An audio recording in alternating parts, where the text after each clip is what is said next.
You're watching EAC News. Thank you for joining us. Police in Phnom Penh have arrested a security guard in connection with Thursday's murder of a 12-year-old boy.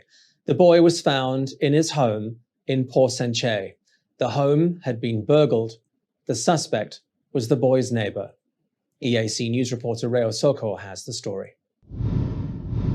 It was Thursday evening when police and the Child Protection Unit were called to investigate the body of a boy in this house in Tropeng Krosang village in Chaum Chau commune of Port Sanchez. The boy's lifeless body had been tied up in a sack. He has been identified as Kylian Mbappe.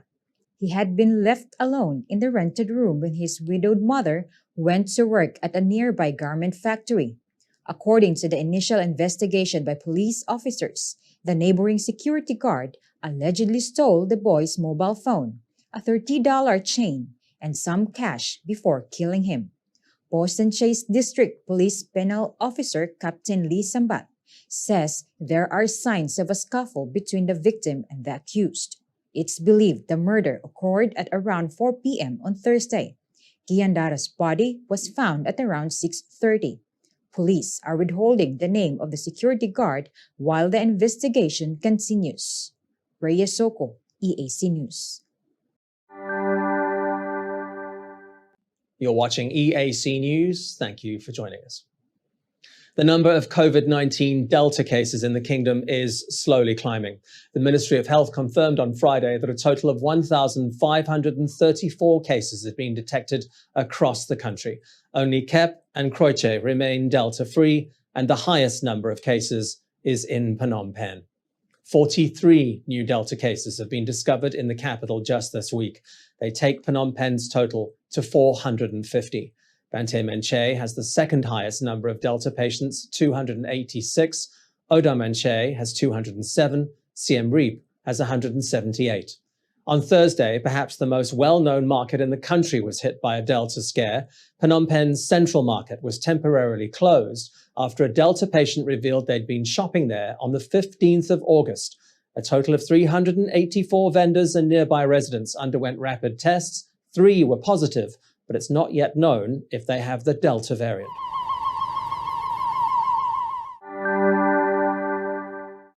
You're watching EAC News. Thank you for joining us. Barely a week after the end of government's 3-week anti-Delta campaign, and more provinces are introducing new restrictions and preventative measures. As we know, Phnom Penh's will continue for 2 more weeks, but Kandal, Kampong Cham and Siem Reap have now announced their own restrictions. The border province of Phria Vihear was first to reintroduce red zones last week, and it's now declared 2 more. EAC News reporter Reo Soko has all the details. Phria Vihear now has 3 active red zones. The 2 new ones are the villages of Kulin Tung and Kulin Tubong, both in the province's Kulin district. The villages are in total lockdown until 8 September. This is in addition to the whole of Chuam Kasant district that was locked down last Friday. Banteay Menchay is also home to 2 red zones, namely Tuk Tila and Kampong Suai, both in Siray Suporn City. At the same time, the provincial administrations of Kandal, Kampong Cham, and Siem Reap have followed Phnom Penh's lead in implementing administrative measures to prevent the further spread of COVID-19. Kandals are effective from Friday to 14 days. Kampong Chams are effective for a week. Siem Reaps are in place until further notice. As in Phnom Penh, alcohol sales are banned together with gatherings of more than 15 people. All high-risk businesses are suspended. Rhea Soko, EAC News. You're watching EAC News. Thanks for joining us. The Cambodian embassy in the United States has declared that it is on the hunt for the people behind the infamous namvang noodles. The product is apparently made in Vietnam, but names itself after Phnom Penh and features Angkor Wat on its packaging. At the same time, the Cambodian government is also stepping up its investigation into those temples in Thailand. EAC News reporter Reo Soko has the full story. The Ministry of Culture and Fine Arts now has 2 investigations on its hands. One, a small packet of noodles. The other, a very large temple in Thailand. Its Sihanakorn Temple in Buriram province looks an awful lot like Angkor Wat. It caused howls of protest on social media back in June. Just on Tuesday, the Culture Ministry said a team will be sent to Thailand to check on the temple. Despite assurances from Thailand that the site is not intended to be a replica of Cambodia's famous landmark, the royal government is requesting a copy of its blueprints and more construction details. On a much smaller scale, but with equal weight, are the namvang noodles. The Ministry of Culture and the Cambodian Embassy in the United States are looking for the company or importer behind the brand being sold in Asian markets in the eastern U.S. Nam Vang in Vietnamese translates to Phnom Penh, and the Apsara Authority has denied giving anyone permission to use Angkor Wat on a packet of noodles. The Cambodian Embassy has reiterated that using the iconic logo without the permission of the competent authorities of Cambodia violates the provisions of Cambodian law as well as international treaties. Commerce Ministry spokesman Siang Thai says they are still searching for the manufacturer, although COVID-19 and current border restrictions are hampering the pace of the investigation. Rhea Soko, EAC News.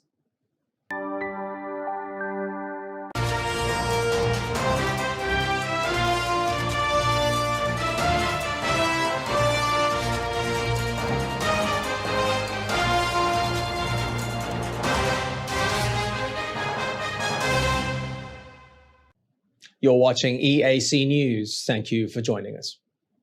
On to news now, making international headlines this Friday, the 27th of August, and one story dominates: the terror attack on Hamid Karzai International Airport in Kabul. At least 90 people, including 13 US troops, were killed when a suicide bomber blew himself up in the middle of a crowd that had gathered at one of the main entrances to the Afghan capital's airport. Minutes later, another suicide bomber targeted the nearby Baron Hotel. EAC News is showing you footage of the injured being rushed to nearby hospitals. Footage from the scenes themselves is just too graphic to broadcast. Warnings were received in the hours leading up to the attack. Further attacks have not been ruled out. The terror group Islamic State has been quick to claim responsibility. It has long been an enemy of the Taliban, which has strongly condemned the bombings. Condemnation also came from United Nations Secretary-General Antonio Guterres, who said the Security Council would be summoned. First of all, I'd like to express in the strongest possible way my total condemnation about the horrific terrorist attack in Kabul. To send my condolences to the families of all those that perished, Afghans, and those that were helping there, the Afghans, and died serving the lives of others. I have also asked my special representative to convey directly to Kabul my deep condolences to the Afghan people. Several Western countries say the evacuation of civilians is now effectively over, with the United States having sealed the gates of the airport. But British Prime Minister Boris Johnson is adamant that efforts must continue to airlift out those who wish to leave. I don't want to comment on intelligence matters, but I think what it possibly one thing we could say is this: that there were almost certainly members of the Taliban who were themselves killed in this attack, and perhaps what it proves is the difficulty that any government is going to have in running Afghanistan, and the threats that any government is going to continue to face. And what we want to do right now is to get on with this, finish off this process of evacuation, but then move into the second phase, where clearly we want to work with other partner countries in the G7 and others, in NATO and others, to engage with the Taliban, to try to get a political process going that gives a more inclusive future, an inclusive and representative government for Afghanistan, and one that commands the loyalty and support of the people of Afghanistan, because you can see from this attack that is not going to be easy. It is not known when the resumption of flights out of Hamid Karzai International Airport will be permitted.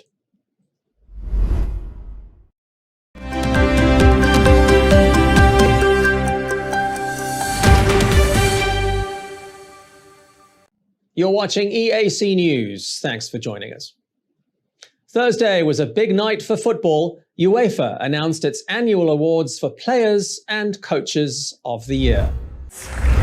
Chelsea and Italy midfielder Jorginho was named UEFA's Men's Player of the Year for 2020-2021. The 29-year-old Brazilian-born player won the Champions League and European Championship with club and country this year.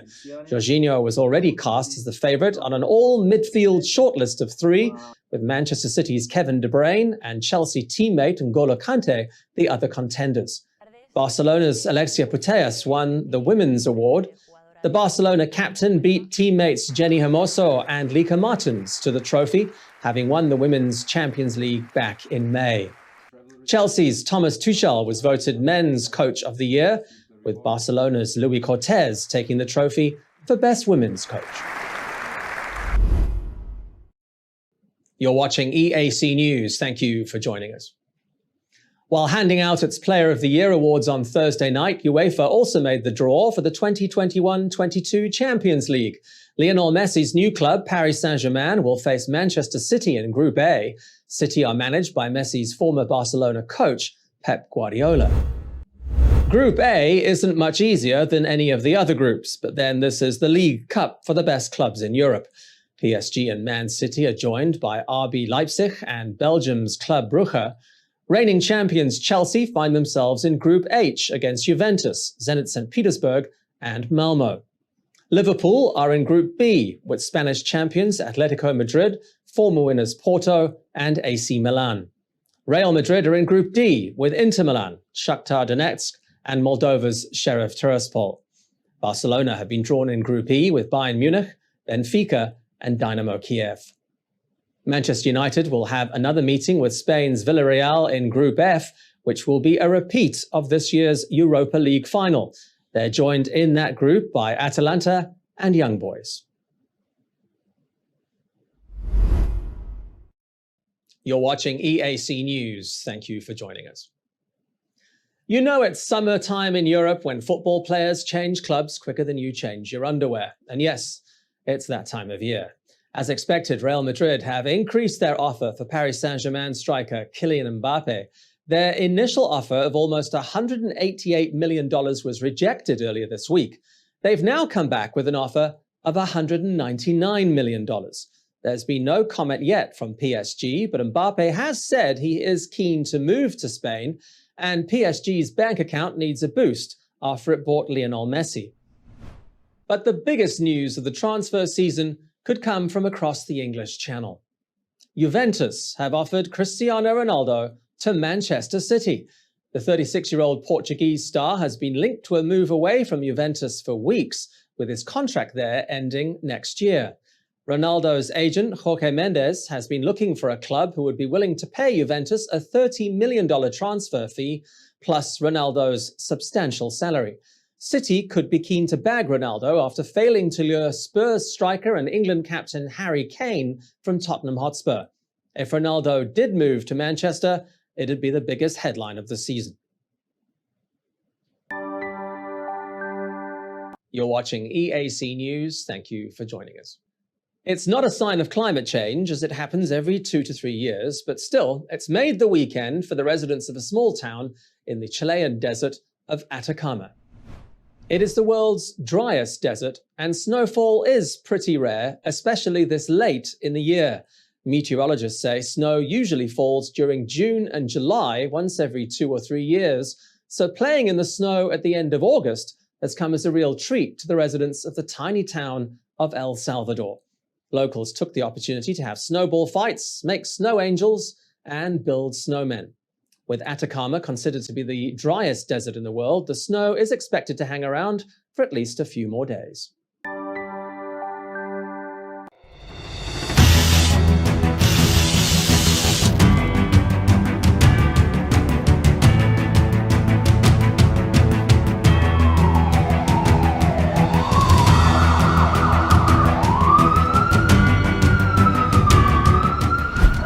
EAC News fully supports the Royal Government of Cambodia's preventative and administrative measures against COVID-19.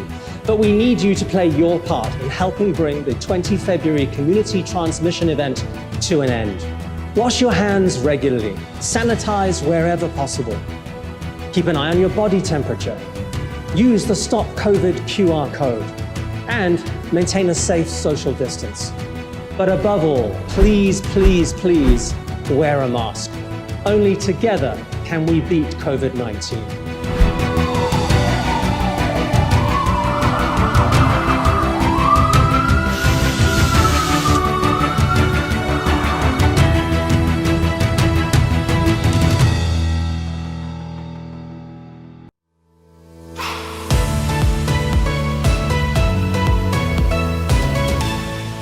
eArts Cambodia's audience is growing. Our YouTube channel now has 150,000 verified subscribers. To mark the milestone, we've received the Silver Creator Award from YouTube, given to channels with over 100,000 subscribers. YouTube CEO Susan Wojcicki says the award celebrates eArts Cambodia's hard work and incredible achievement. She says not only has eArts Cambodia brought a unique voice and style to the world, but has also created valuable connections and built a community along the way. The next milestone we're going for is 1 million subscribers, and we'd really like that Gold Creator Award. So if you're not already a subscriber, head to www.youtube.com/eArtsCambodia. Subscribers get all the latest breaking news and updates from Cambodia in English. We'll see you there.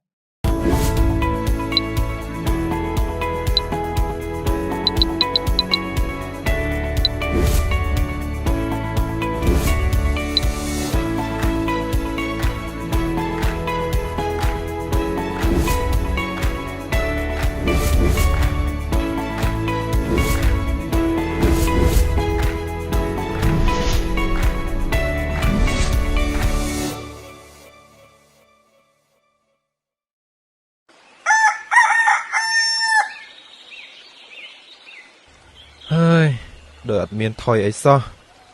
ហេតុអីបានជាជំងឺ COVID-19 នៅតែឆ្លងច្រើនរាល់ថ្ងៃអញ្ចឹងយើងខំប្រឹងការពារដែរហ្នឹង មកពីយើងទាំងអស់គ្នាហ្នឹងអនុវត្ត3កុំ3ការពារមិនបានត្រឹមត្រូវ មិនត្រឹមត្រូវយ៉ាងម៉េចទៅលោកមេភូមិ បងប្អូនមួយចំនួនគាត់ភ្លេចខ្លួនមិនអនុវត្ត3កុំ3ការពារជាពិសេសបងប្អូនមួយចំនួនគាត់មិនអនុវត្ត3កុំគាត់ទៅកន្លែងមានមនុស្សច្រើនកន្លែងបិទជិតមិនមានខ្យល់ចេញចូលល្អកន្លែងចង្អៀតដោយមិនបានអនុវត្ត3ការពារទេកន្លែងទាំងអស់ហ្នឹងធ្វើឲ្យការចម្លងវីរុស COVID-19 លឿនណាស់បើមានអ្នកណាម្នាក់មាន COVID-19 ចូលមកនោះវីរុសឆ្លងតគ្នាលឿនណាស់ហើយអ្នកទាំងនោះនាំទៅឆ្លងដល់គ្រួសារឆ្លងចូលភូមិទាំងរយអ្នកអញ្ចឹងទៅវិធានការ3កុំ3ការពារនេះសំខាន់ណាស់យើងគ្រប់គ្នាត្រូវចូលរួមអនុវត្តឲ្យបានត្រឹមត្រូវដើម្បីការពារមហន្តរាយដល់គ្រួសារយើងនិងសង្គមជាតិយើង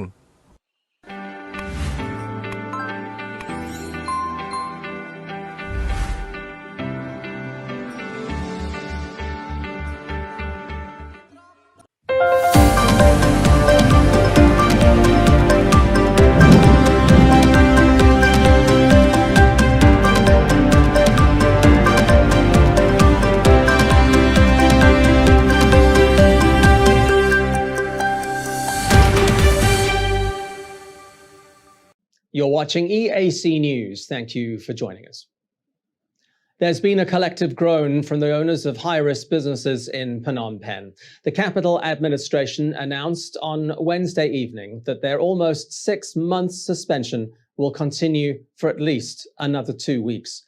Together with the ban on alcohol sales and gatherings of more than 15 people, the restrictions have been extended through Wednesday, the 9th of September. It is the capital's number of Delta cases that are keeping officials from lifting the restrictions. Phnom Penh still has the highest number of Delta cases in the country. As of Tuesday, according to the Ministry of Health, 375 Delta variant cases had been detected. Phnom Penh is followed by Banteay Meanchey with a total Delta case number of 230. It has declared 2 new red zones this week in an effort to contain the variant. On Thursday morning, Banteay Meanchey Provincial Governor Umri Trai distributed relief aid to residents in Seray Sapon City's Pong village. Over 300 families were given packs of food. The governor has encouraged the affected residents to take care of their health during their 21-day lockdown. He says they must contact authorities if they experience any food shortages at all over the next 3 weeks. You're watching EAC News. Thank you for joining us. US Vice President Kamala Harris has launched a new US Centers for Disease Control and Prevention office in Southeast Asia. It will be headquartered in Hanoi, Vietnam, and will support operations and activities in 11 countries, including Cambodia. It was while in Vietnam that Harris made the announcement regarding the CDC's new regional office. She says the center has had long-standing relations with Southeast Asia through ASEAN, strengthening public health laboratories, emergency operations centers, and health surveillance systems through offices across the region. The CDC Cambodia office is now part of the US Embassy in Phnom Penh. Its director is Dr. Rachel Albalak. Its first priority will be to ensure that the US continues to assist the royal government in its fight against the pandemic, seen most recently in the delivery of over 1 million doses of the single-shot Johnson & Johnson vaccine as part of the COVAX initiative. You're watching EAC News. Thank you for joining us.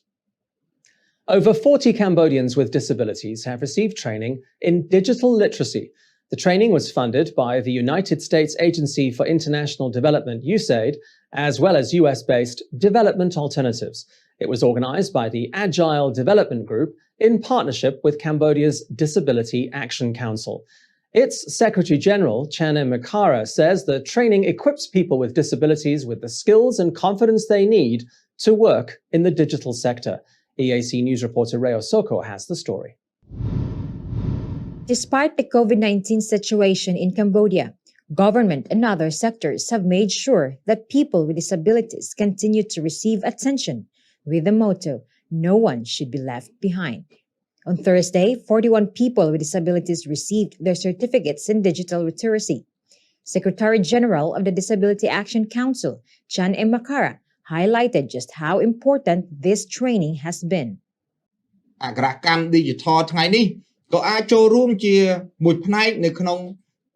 Having the skills and confidence to participate in digital systems is very important for people with disabilities, especially women.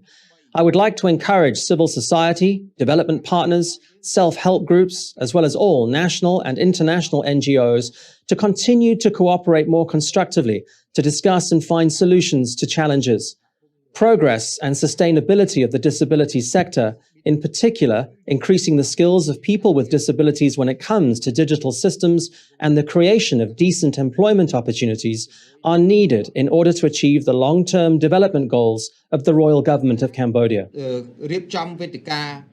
USAID Representative Adriana Harvey says the skills, knowledge, and experience gained from the training will help people with disabilities succeed in a digitalized world.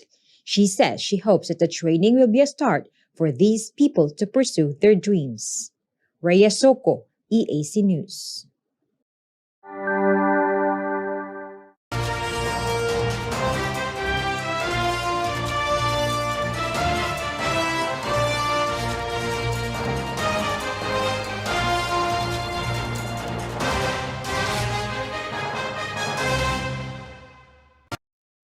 You're watching EAC News. Thank you for joining us.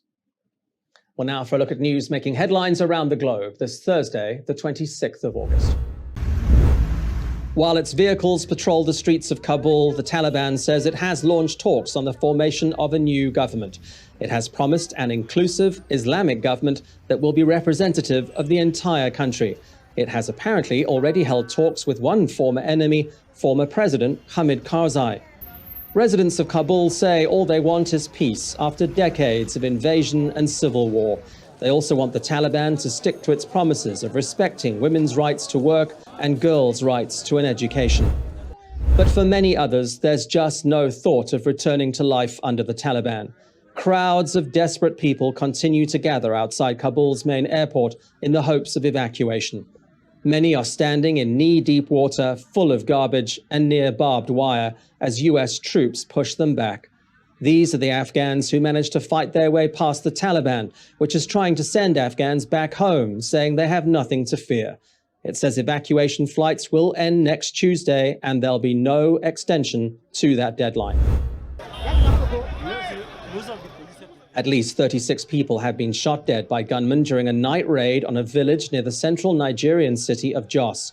The gunmen apparently went house to house, killing residents in Yelwa Zangam late on Tuesday. Nigerian troops couldn't reach the area to protect residents because a bridge had been destroyed. Jos is the capital of Plateau State, which has seen regular fighting between the Hausa Fulani group, who dominate the whole of northern Nigeria, and a number of smaller local ethnic groups. The whole country has seen an upsurge of violence this year, with poverty intensifying competition for resources, jobs, and political power. And amazingly, no one was killed when a Mexican Navy helicopter made a crash landing on Wednesday. Seconds before, it had reported mechanical failure as it attempted to reach an area affected by Hurricane Grace. The pilot somehow managed to avoid power lines as he brought the chopper down. 3 injured passengers were rushed to a nearby hospital, but are in a stable condition.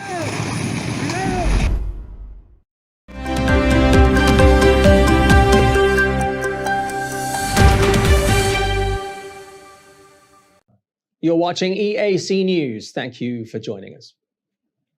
World football governing body FIFA is set to receive $201 million in compensation for losses sustained in global corruption schemes. The announcement has been made by the United States Department of Justice.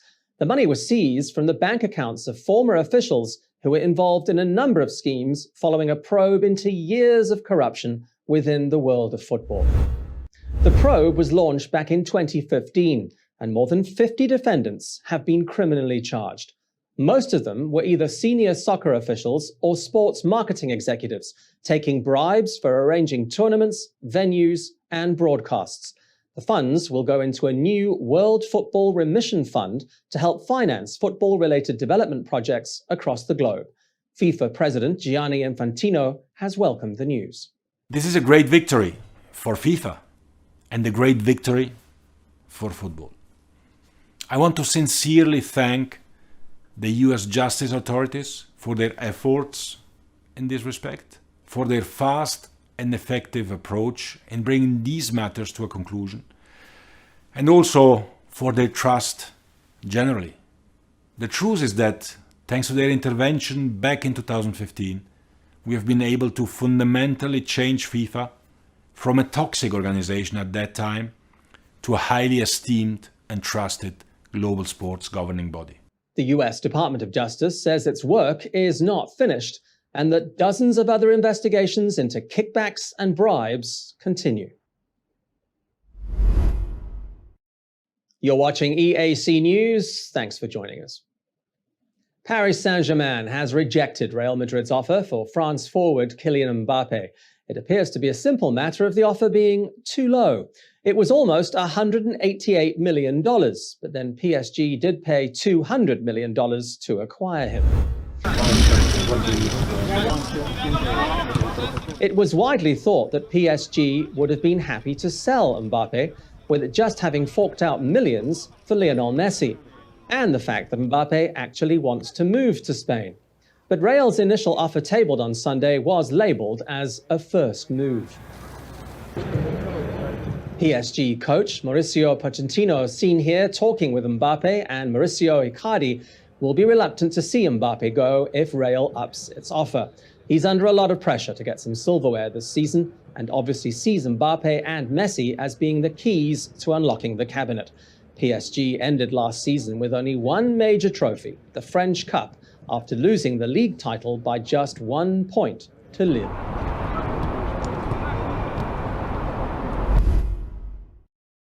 You're watching EAC News. Thank you for joining us. Max Verstappen is keen to put on a show for his army of orange-clad fans when he heads into Sunday's Belgian Grand Prix. He's ready to strike back at his Formula One title battle with 7-time world champion Lewis Hamilton. The Red Bull driver had a 33-point lead over his Mercedes rival, but that turned into an 8-point deficit in just 2 races. There was a controversial race-ending collision with Hamilton at the British Grand Prix, and then a 9th-place finish in Hungary. A win on the Spa-Francorchamps circuit is just what Verstappen needs to get his championship challenge back on track. He's won 5 races this season to Hamilton's 4. The checkered flag would also be a fitting way to celebrate Red Bull's 50th race with engine supplier Honda. But Belgium isn't exactly Verstappen's stomping ground. The 23-year-old has twice retired from the Belgian race and has never finished higher than 3rd. But it's always something of a home game, with Verstappen having been born in Belgium to a Belgian mother.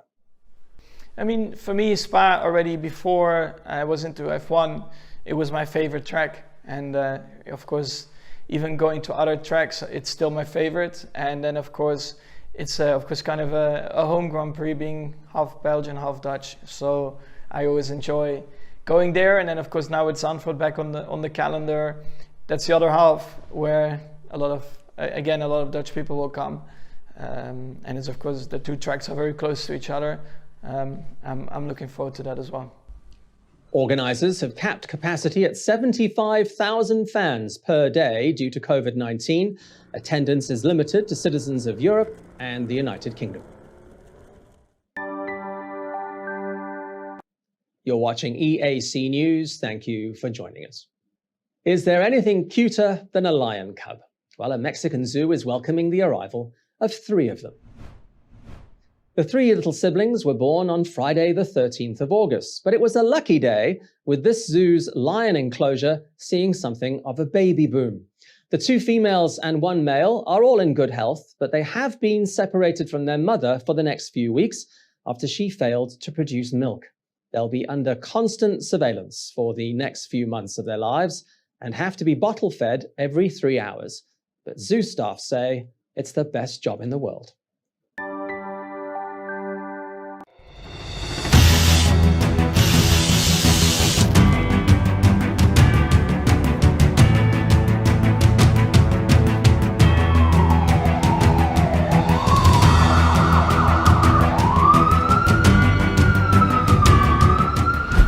EAC News fully supports the Royal Government of Cambodia's preventative and administrative measures against COVID-19.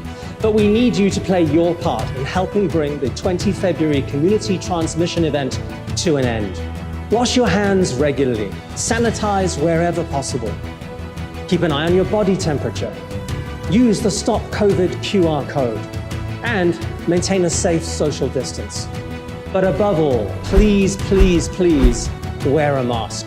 Only together can we beat COVID-19.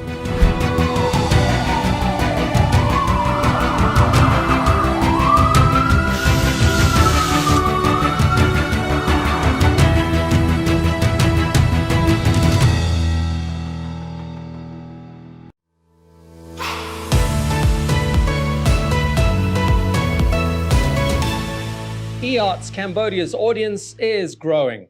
Our YouTube channel now has 150,000 verified subscribers.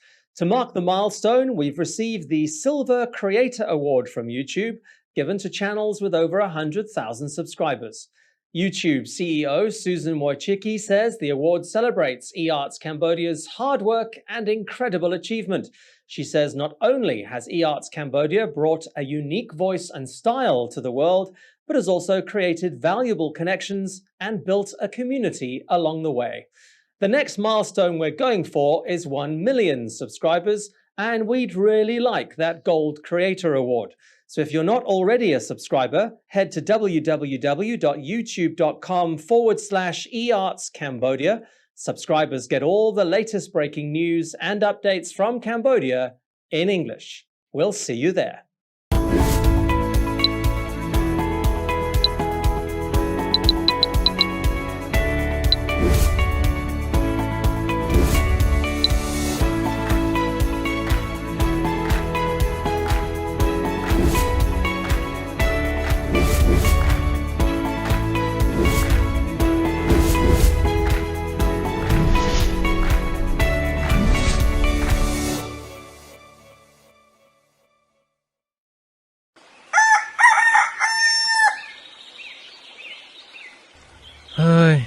ដោយអត់មានថយអីសោះ ហេតុអីបានជាជំងឺ COVID-19 នៅតែឆ្លងច្រើនរាល់ថ្ងៃអញ្ចឹងយើងខំប្រឹងការពារដែរហ្នឹង មកពីយើងទាំងអស់គ្នាហ្នឹងអនុវត្ត3កុំ3ការពារមិនបានត្រឹមត្រូវ មិនត្រឹមត្រូវយ៉ាងម៉េចទៅលោកមេភូមិ បងប្អូនមួយចំនួនគាត់ភ្លេចខ្លួនមិនអនុវត្ត3កុំ3ការពារជាពិសេសបងប្អូនមួយចំនួនគាត់មិនអនុវត្ត3កុំគាត់ទៅកន្លែងមានមនុស្សច្រើនកន្លែងបិទជិតមិនមានខ្យល់ចេញចូលល្អកន្លែងចង្អៀតដោយមិនបានអនុវត្ត3ការពារទេកន្លែងទាំងអស់ហ្នឹងធ្វើឲ្យការចម្លងវីរុស COVID-19 លឿនណាស់បើមានអ្នកណាម្នាក់មាន COVID-19 ចូលមកនោះវីរុសឆ្លងតគ្នាលឿនណាស់ហើយអ្នកទាំងនោះនាំទៅឆ្លងដល់គ្រួសារឆ្លងចូលភូមិទាំងរយអ្នកអញ្ចឹងទៅ វិធានការ3កុំ3ការពារនេះសំខាន់ណាស់យើងគ្រប់គ្នាត្រូវចូលរួមអនុវត្តឲ្យបានត្រឹមត្រូវដើម្បីការពារមហន្តរាយដល់គ្រួសារយើងនិងសង្គមជាតិយើង